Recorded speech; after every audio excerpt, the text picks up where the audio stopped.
咁我哋其實今次嘅活動呢，就係希望呢可以鼓勵到大家呢，就係將一啲仲係食得，但係可能只係唔係太啱食啊，又或者係一啲食唔晒嘅食物啦，就係捐出啦。咁就係轉贈翻俾有食物援助需要嘅一啲嘅家庭或者係長者嘅，希望可以避免造成浪費之餘啦，咁亦都可以達至到惜食助人同埋節日減廢嘅。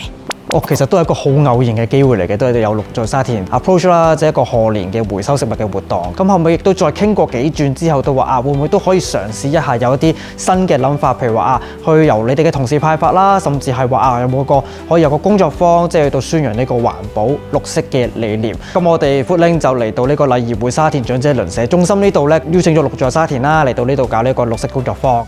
我哋咧今次個派發活動咧，咁除咗會派發一啲福袋之餘咧，我哋嘅團隊咧亦都準備咗環保嘅講座啦，同埋工作坊咧，俾一班老友記嘅。咁希望咧可以教到一啲實用可能減廢嘅小貼士啦。咁令到佢哋咧覺得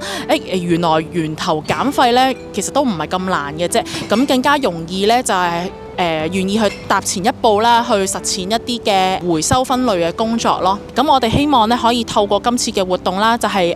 鼓勵更加多嘅人啦，就係加入食物嘅分享。咁同埋就係希望可以幫助到一啲真係有食物援助需要嘅人啦。咁去進一步去推廣到一個綠色理念啦。咁同埋提升呢個公眾嘅參與度嘅，希望可以令到有用嘅資源啦，可以喺社區上面去共享啦，一齊去推動到呢個綠色嘅社區嘅。